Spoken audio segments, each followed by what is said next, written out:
La Sociedad Española de Radiodifusión presenta... Ser... ¡Viva la radio! Podcast. Siempre. Las 7 de hoy por hoy.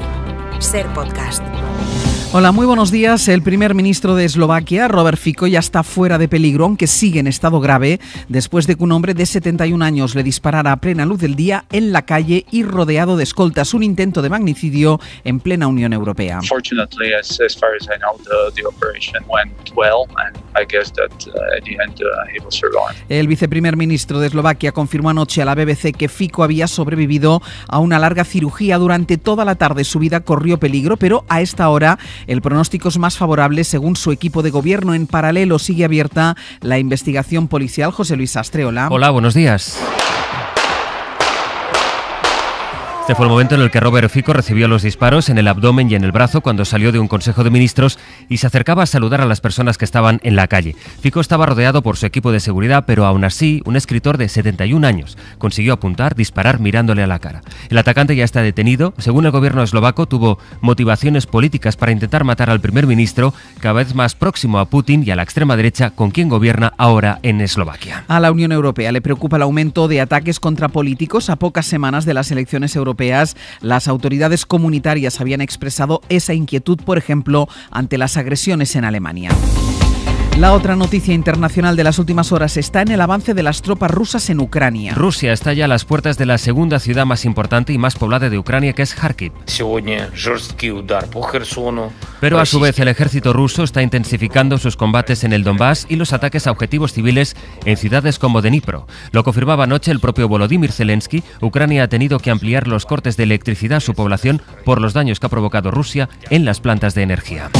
La actualidad política en España se sigue moviendo por Cataluña y por lo que vaya a pasar con el proceso de recomposición que tiene que hacer ahora Esquerra Republicana. Anoche se reunió a puerta cerrada la ejecutiva del partido y quedaron en evidencia las discrepancias entre Oriol Junqueras y Marta Rovira. Ella se va, no va a repetir como secretaria general. Oriol Junqueras también se va, pero solo de forma temporal.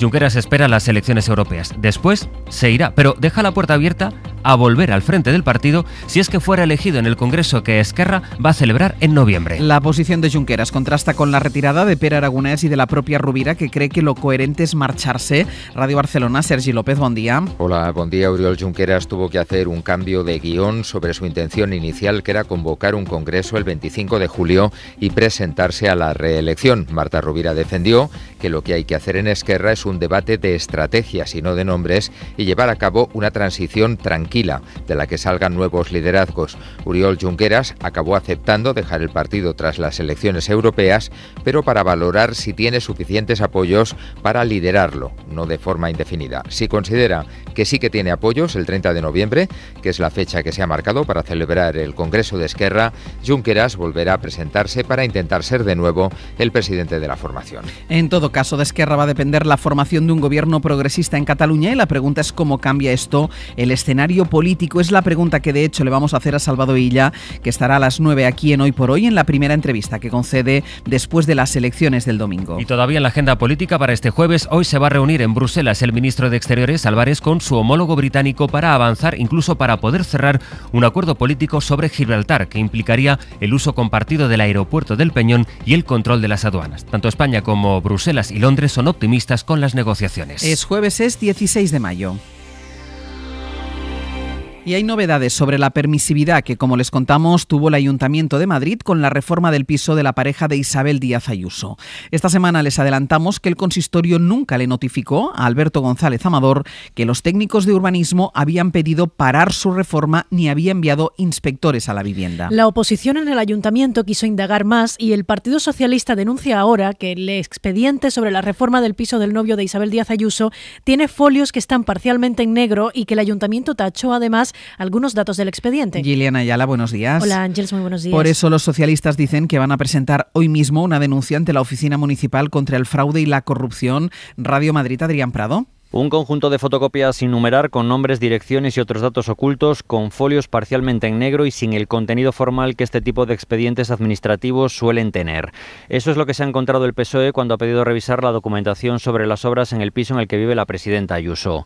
En el grupo municipal entienden que se está vulnerando el derecho a la información de sus concejales con expedientes que de manera premeditada, dicen, se han mutilado con el fin de ocultar información. Es por eso que hoy van a presentar una denuncia ante la Oficina Municipal contra el fraude y la corrupción.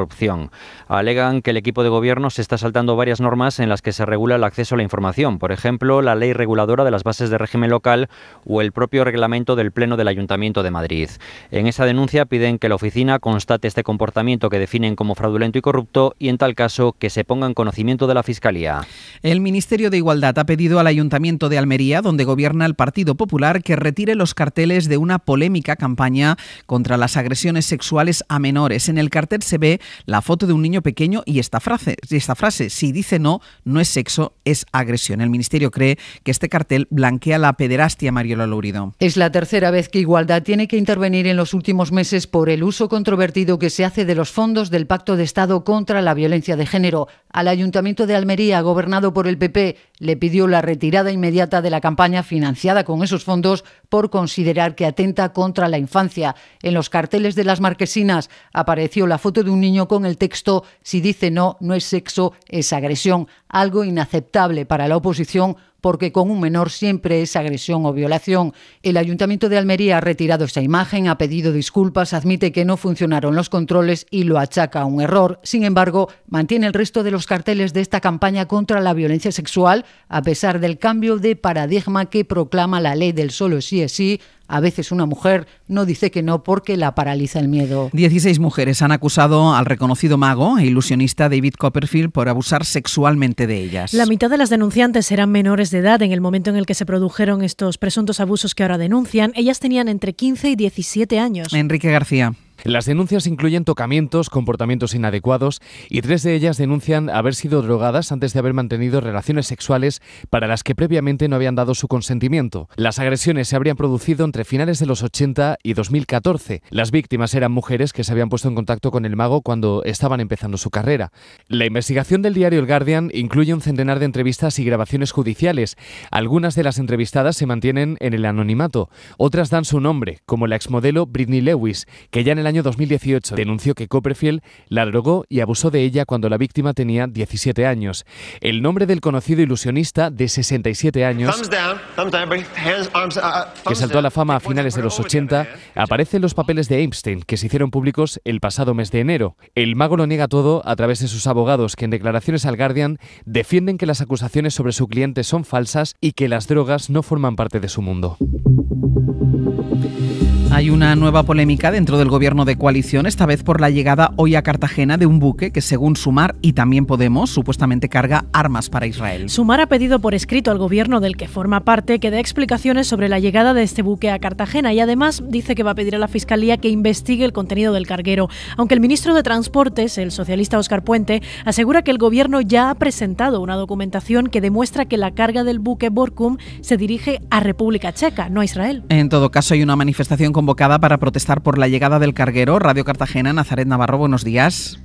Buenos días. Las protestas comenzaron ayer en la explanada del puerto de Cartagena, donde está previsto que esta mañana llegue el buque. La portavoz de Podemos en la Asamblea Regional, María Parín, expresó su indignación y criticaba la hipocresía del gobierno del Partido Socialista y Sumar a la hora de abordar el conflicto palestino-israelí. Por su parte, la candidata de Sumar a las elecciones europeas, Elena Vidal, afirmaba que desde la formación liderada por Yolanda Díaz seguirán empujando al PSOE a tomar las decisiones acertadas. El ministro explicaba que el barco ya tocó suelo español, en Las Palmas, donde pasó aduana y su carga, según él, se dirige a República Checa, donde llegará tras ser descargada en Eslovenia. La Policía Nacional ha desarticulado toda la infraestructura que tenía en nuestro país el peligroso cártel de Sinaloa. Los agentes intervinieron 1.800 kilos de metanfetamina. Y esta ya es la mayor aprehensión de esta sustancia que se hace en España y además la segunda mayor de toda Europa. La información es de Javier Bañuelos. Es una de las operaciones más potentes en lo que va de año porque detrás de ese alijo de metanfetamina, el segundo más grande de toda Europa, estaba el cártel de Sinaloa, que ha recibido un durísimo golpe por parte de la policía. La Unidad de Drogas y Crimen Organizado, la UDICO, que ha dirigido esta investigación, da de hecho por desmantelado el principal punto de abastecimiento de drogas de síntesis en suelo europeo, es decir, ha caído toda la infraestructura en España de este peligroso cártel mexicano. Una red que operaba desde Madrid, pero que también extendía sus tentáculos hasta Tenerife, Valencia y Alicante. Precisamente hace unas semanas, la DEA americana detalló que el cártel de Sinaloa no tiene ahora mismo un líder que encabece esta red mafiosa. Son varias familias las que dirigen varias ramas, entre ellas Ismael, el Mayo Zambada o los hijos del Chapo Guzmán, conocidos como los Chapitos, clanes que acaban de perder su control en España gracias a esta operación policial. Y en el mundo hoy también es noticia lo que está pasando en Nueva Caledonia, un archipiélago dependiente de Francia en el Pacífico. Emmanuel Macron ha decretado allí el estado de urgencia por las revueltas que se están produciendo en el archipiélago. 4 personas han muerto de momento, entre ellos un gendarme. Las protestas empezaron por una reforma constitucional que pretende cambiar allí el censo electoral, algo que no aceptan los independentistas de la isla. Corresponsal en Francia, Vicens Batalla, buenos días. Buenos días. El estado de urgencia está en vigor en Nueva Caledonia desde las 8 de la tarde de ayer, hora de París, 5 de la mañana, hora de esta isla en Oceanía. Y aparte del despliegue del ejército en los puertos y el aeropuerto, también se ha prohibido el uso de la red social TikTok, que según las autoridades francesas sirve para convocar a los manifestantes independentistas que atacan comercios, empresas y establecimientos públicos. El primer ministro Gabriel Attal justificó justo antes en la Asamblea Nacional estas medidas. Propondré ahora en Consejo de Ministros un decreto para instaurar el estado de urgencia en Nueva Caledonia con el objetivo de restablecer el orden en el plazo más corto y nuevas fuerzas de seguridad llegarán en las próximas horas, declaraba Attal. Esta crisis ha desencadenado al votarse en la Asamblea una actualización del censo para incluir en las próximas elecciones locales a los franceses llegados hace más de 10 años a la isla.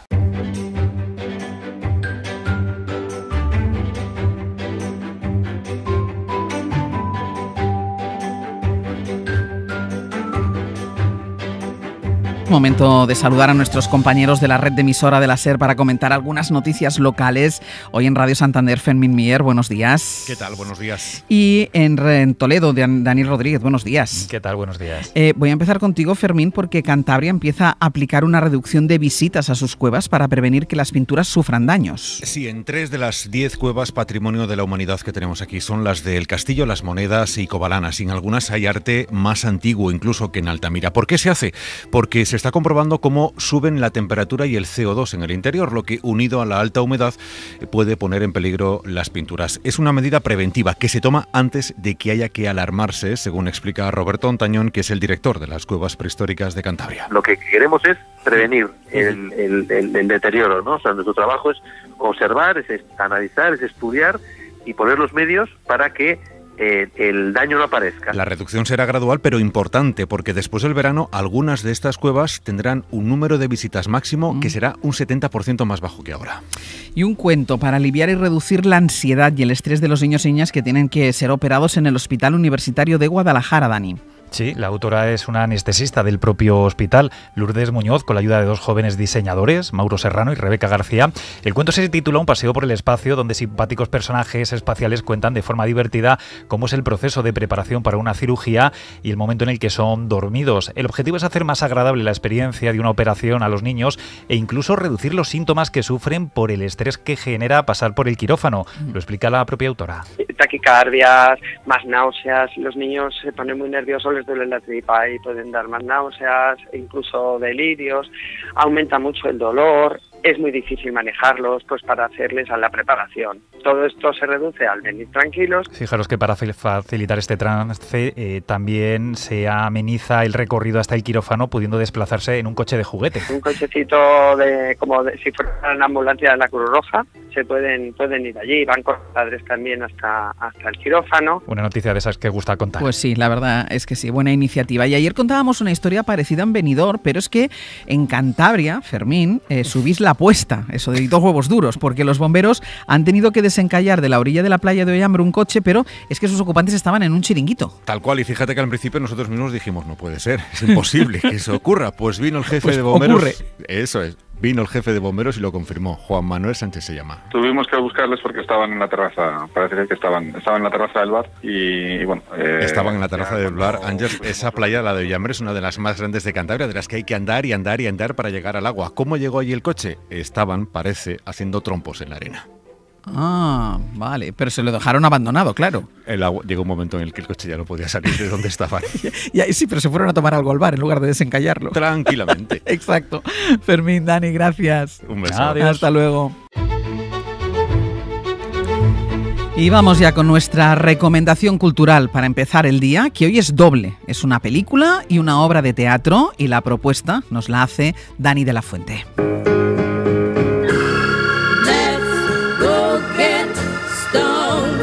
Hoy les recomendamos una película. Por un lado, atención a esa prostituta tan querida de Fassbinder. La tienen en Filming. El cineasta alemán nos lleva al bar de un hotel de la costa española. En ese bar, un grupo de actores espera a rodar una película, y en esa espera se desata entre ellos una tormenta.